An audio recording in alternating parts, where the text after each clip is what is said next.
Good day, viewers, and welcome to LifeAndRelationship.com. That believe in building relationship. Building relationship starting from friendship, dating, marriage life, and family life and other life-related issues. We also have what we call teen and twin relationship skill. If you are in any way you want your children to learn about relationship skill, please don't waste time to contact us because we will help them in a positive way. Today we'll be talking about the challenges in relationship. But before we go there, I want to introduce a special person in our midst to you. I have a special guest with me. Mr. Eddie is a man of God, full of understanding, wisdom, everything. He has a lot to say, and he has a lot to say. So wherever you are watching from, I will want you to stay tuned and listen to him, because you may find yourself in some of these challenges, and you can never tell. You may get an answer to whatever issue you may be going through in your life today. And at the same time, if you are struggling with some of this issue and you are looking for a solution and you cannot deal with it by yourself, Life and Relationship is also an organization that helps in area of mentoring or counseling. So you can contact us. We are there to help you out 24 hours. Do not waste time to contact us. And we want you to listen to this special man, what he's going to say right now on this platform. Sir, I welcome you to this platform, and it's a pleasure to meet you. Thank you very much. I don't know how to express my feeling for you to come to this platform today. It's just a big thing, because sometimes I feel like I'm ashamed now because I don't really know how to explain it. But I appreciate your time of coming, because I know you have left a lot of things behind and coming to honor this invitation. Sir, I thank you very much. Like as I said earlier, we'll be talking about the challenges in relationship, but we'll be talking about 3 points about this, some of the challenges that relationship are facing. We will start from infidelity, but we have, like as I said, 3 points: infidelity, communication. We also have substance abuse. So I think we will start, if time permits us, we will go through the 3 points. But at the moment, sir, we want you to say your view concerning infidelity in relationship, sir. Okay. First of all, I want to thank you for having me on your platform. Thank you, sir. It's been so encouraging, so refreshing.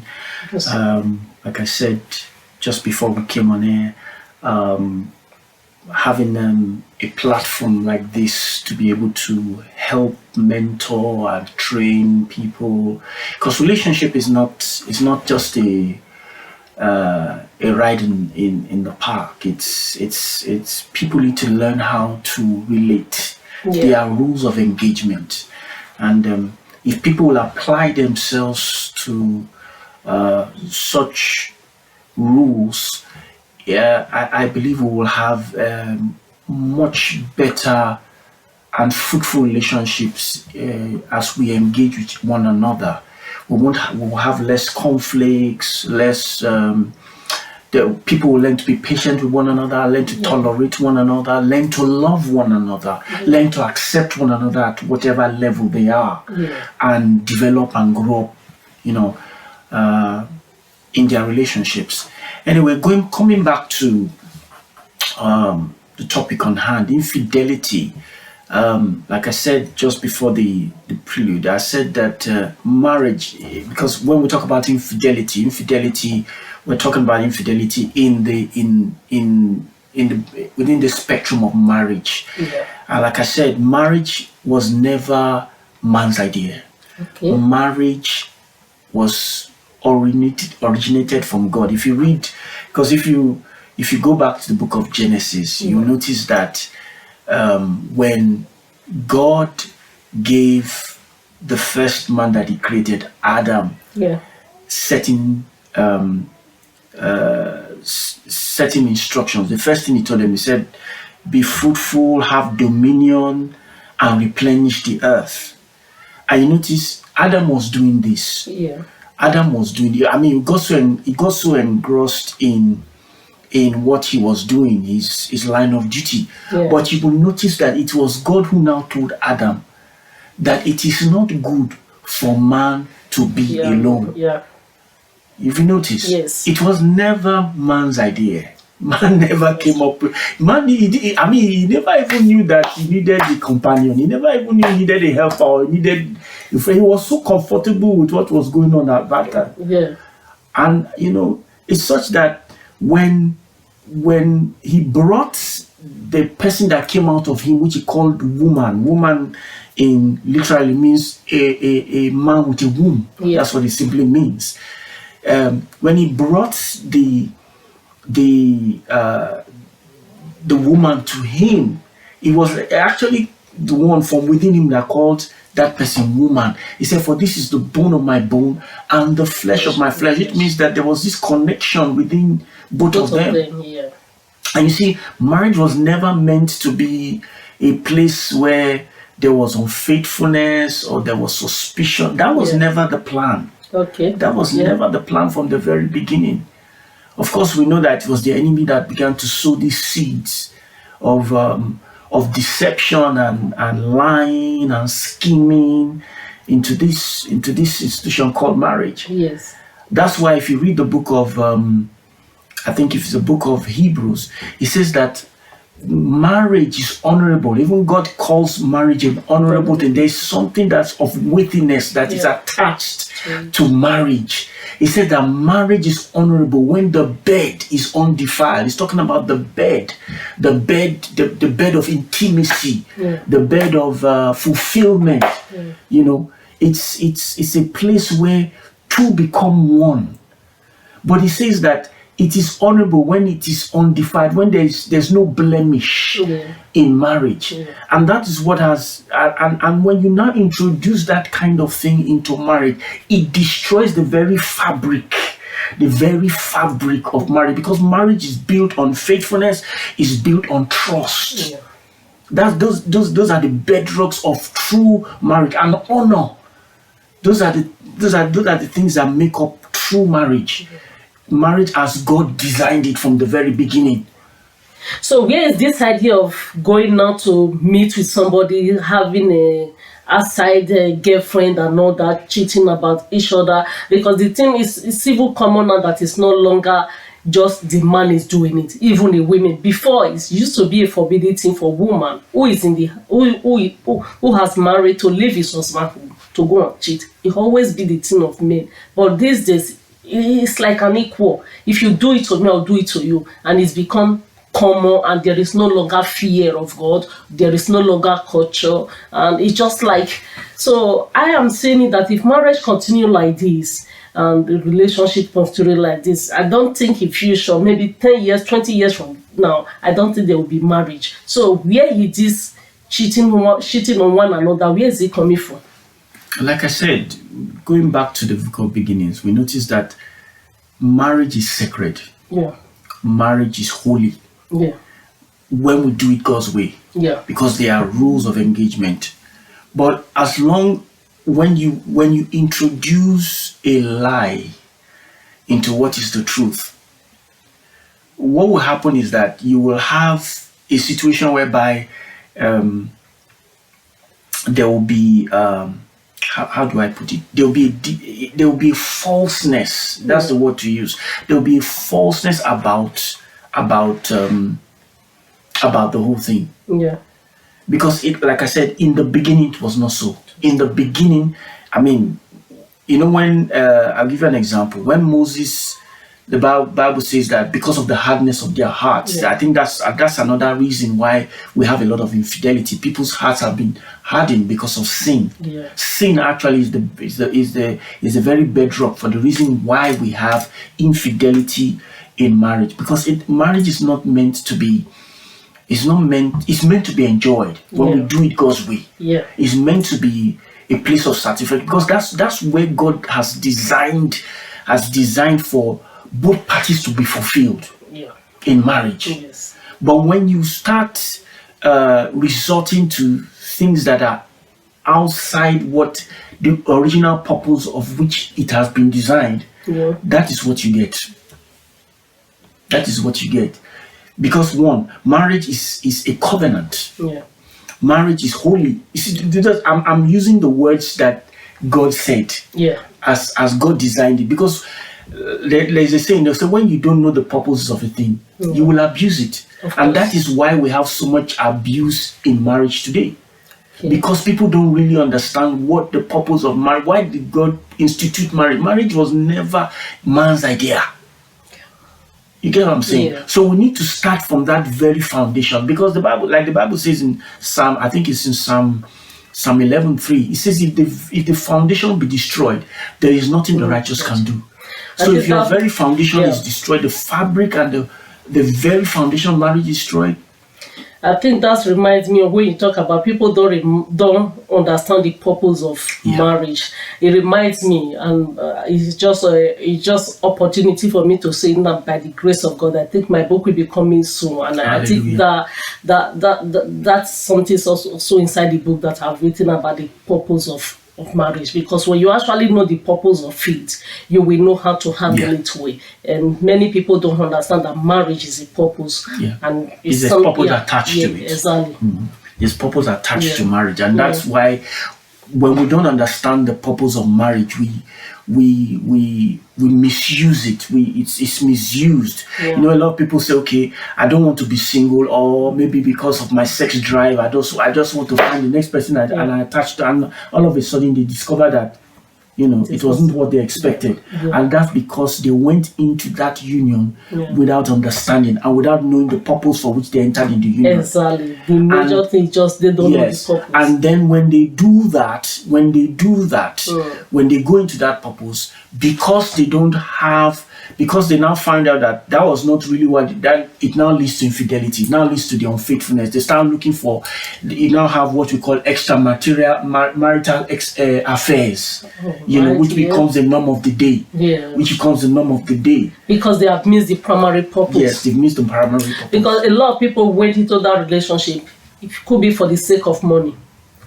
Sometimes many of them, even find love before they go into it, because some may feel that, I think I'm old enough to marry, and let me just rush into it, whatever that comes my biological clock. Whatever that comes my way, I will take it. But along the line, and this battle will continue. I think I was just looking at a particular, sometimes I've come across people like this, maybe because my family wants me to marry this kind of person, but their mind is not actually there, and they just go into it. Along the line, they find themselves in the position where they don't want to find themselves, because they love someone else, and that person, and they can still be going out with that person at the same time, get married because they want to obey their parents. I think that's another point, which I think is also leading to something like this. Because many times those reasons are not cogent for you to find marriage. The Bible says, for this cause, notice, a man shall leave his father's house and his mother and cleave to his wife, and they shall become one. For this cause, a man, it's not the woman, a man shall leave. And Bible says, he that findeth a wife, not a woman, findeth a wife, finds a good thing and obtaineth favor from the Lord. So we understand, if we do it within the parameters of what God has said, and we do it God's way and allow God to lead you, because you see, one thing about marriage is that, some people, there's this saying in the world, they said that love is blind, and I tell them, I said, and marriage, you open your eyes. That's true. Love is not blind. Love is light. Love has eyes. It sees, because God is light. So, and if you are not ready to because the foundation of true marriage is love. And when we talk about love, we're not talking about the love of the world. We're talking about the love of God. Because God is love. When you want to define God, He is love. And And God, that expression of his love is what has given birth to marriage. Yes, that's true. Even, and you know, when the Bible was describing the marriage, he uses the marriage supper of the Lamb. He said, you will love your wife even as Christ loves the church. Yeah. As Christ. So what did Christ do? That's you need to ask yourself, what did he do? What did Christ do? He gave himself. He sacrificed himself. He didn't put, you see, so the love we're talking about is sacrificial love. It's love that does not put itself first. It's a love that is dead to self. It's a love that is devoted to the person that is the object of his love. Yeah. That's what marriage does. Yeah, but these days sometimes it's difficult for us to actually find. I'm not saying it's difficult, but if that is existing these days, I don't think there will be many broken of relationship, cheating on your wife, you know, going out, sleeping outside when you have your wife, or even women does it because this, like as I said, it used to be the thing of the men, but these days both men and women, you know, it doesn't seem to be any big thing to them anymore. So a man will go out and cheat, and the woman will say, because you have done this, I will also do it. So well, that's the wrong precedence, because I would have expected for the woman, you see, because two wrongs don't make it right. It doesn't make it right. But so I don't know what has gone wrong, and that's the reason. Like we said, it's the very foundation. Exactly. It all boils down to purpose. People don't understand the purpose of marriage. They just think just coming together and sleeping together. I remember when I came to this country first, you know, I remember years ago, it shocked me because, I mean, somebody will tell you, this is my partner. And I said, oh, what do you mean by your partner? They said, we are cohabiting. I said, what do you mean by cohabiting? We're not married, but we live together. So you see, you want to